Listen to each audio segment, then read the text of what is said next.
War and peace. Some of you are going to be going through absolute hell and perceiving it. You're usually the ones going through hell are going to be the ones who are really wound up in politics, who are screaming about things that are not within their control or their power. The peace part will be people who are going, go ahead, take it away. I never needed it. Whether that's your love, because I got my own.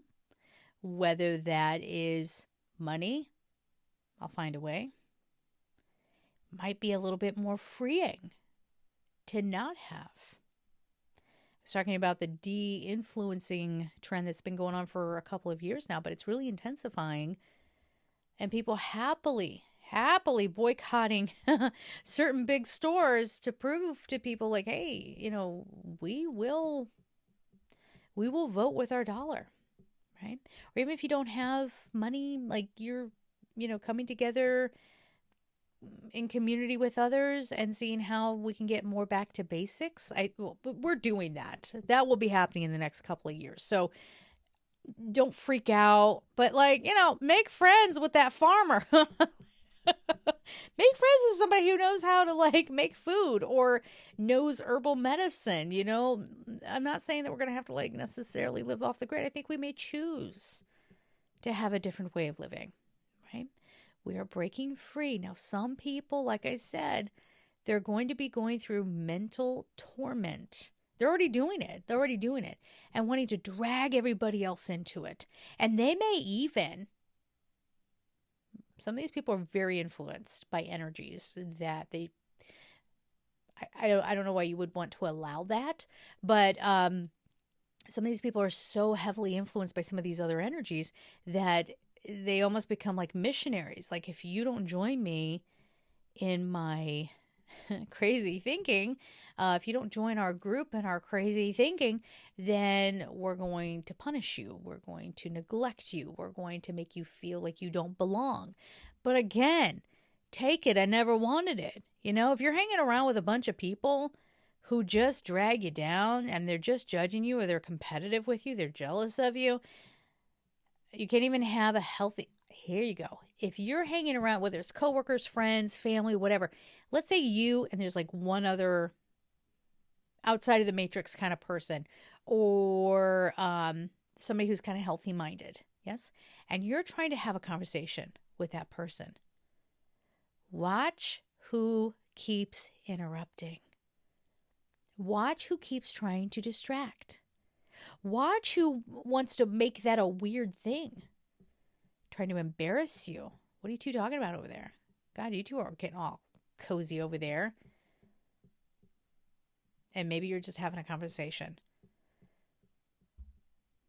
The lights are coming on and you're going to have to you're not going to be able to avoid these people. We are all intermingled, okay? It's a matter of we had this card not yesterday. I'm doing these readings 3 times a week now. So the last daily one that I did, we're having to change our perception around all this. So hang in there. It's going to get weird. It's going to get weird. Stay off of airplanes. If you can help it, stay off of airplanes.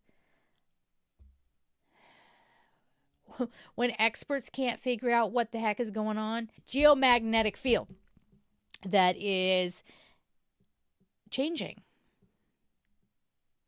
And I just heard diverting. It's trying to save us in some way. The earth is actually trying to save us in some way, and it's having to do a hard turn. Okay, so that's going to mess up a lot of instruments. That's going to, maps even, and I'm talking if you're in your car and you're trying to follow your GPS, you might be like, well, my GPS was always messed up. It's going to be a little strange. It's going to be very noticeable that something's up. Now, we do have a Mercury retrograde coming up and all kind of things this month, but I mean, just be careful. Just be careful. I'm not saying that you can't have a bad day. Just make sure that bad day doesn't control you. And if you have a gut feeling specifically about getting on an airplane, listen to it. Not from paranoia, okay? Not from fear, but you best be believing if I feel like that's not the right thing for me to do, I don't get on. I think I shared in another video that whenever I get on an airplane, I always touch the outside of the airplane. It's a weird little thing I do. I like to connect with the aircraft. It's also kind of to feel like, do I get a bad feeling from this? Now, I've been very lucky. Every single time I've got on a flight, it's always felt fine. But I could absolutely tell if it was going to be a rough flight or if there would be an incident. Not something that would be horrific, but this is going to be a bad landing or the storm is going to get us. I will feel that. Call me crazy, I don't care. You're crazy. But I would feel that. And also, I think I shared before too, I just like touching the outside of the airplane because that's had contact with a part of the atmosphere that I never will have contact with otherwise. It's just a little thing that I do before I get on the airplane. Those times that I felt like something was going to happen, sometimes I had an eerie feeling about other passengers. I was on this is the reading's done if you don't want to listen to the rest of this, but like, I'm just going to share this really quick. I was on a flight that was going into Akron, Ohio. And there was this woman who I think she was a grandma sitting behind me. And she had 2 young kids sitting next to her. Someone flicked me hard. Like, this isn't like, oh, that's so fun. No, this was like almost like a punch to the head, but you could tell it was like a flick.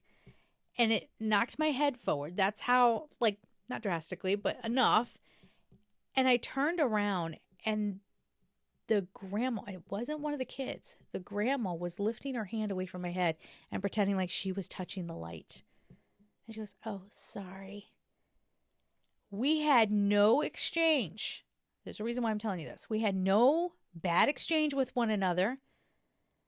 She just kept doing that. Like, she kept like touching me, or the one boy got out of his seat and he elbowed me in the back of the head trying to get out. I don't know where it was, restroom, I guess. It was just a very weird flight, but I could tell that something was going to happen. Now, I don't try to put manifestation energy behind this. So I try to just kind of like, we're going to keep it equalized. But that was also the trip where I knocked over my water. I think it was just water, but I knocked the water over into the lap of the woman next to me. I don't even know how that happened.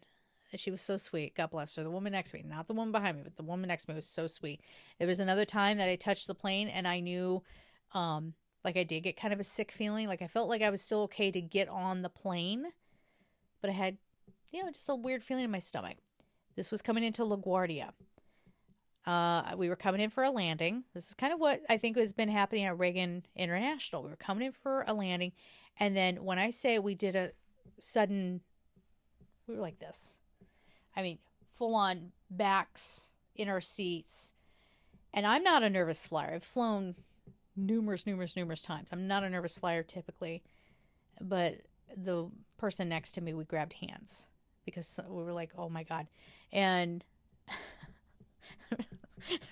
there was a guy on the flight who was like, okay, what the H was that, right? Like, he was kind of yelling. And the captain comes on in his captain voice. You can't make this stuff up. He was like, oh, sorry about that, folks. Oh, the runway wasn't clear like we were told it was. We're just going to have to be flying around a little bit, and then we will make a landing when it's safe to do so.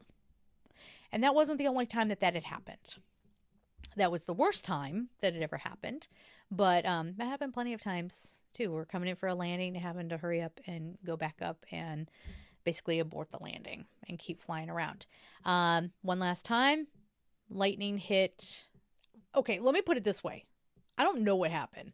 Lightning was in my eyeballs, okay? I was sitting in a window seat by the wing. I saw something come down, crack, and the flash was so bad I had to like hide my face. And the woman next to me actually she was so sweet. She like put herself over me. And it was the loudest boom and it shook us and everything. So I think lightning hit that wing and I couldn't see for a minute. Okay. Like, I was scared that like I seriously just got struck by lightning or something. We did tell a flight attendant about this and she just looked at us like, and then went off. So if you're a pilot or you're an expert, does that happen? because she didn't give us nothing. Okay. She just went on. She looked at the wing, presumably to make sure it wasn't on fire or something, I'm assuming. Okay.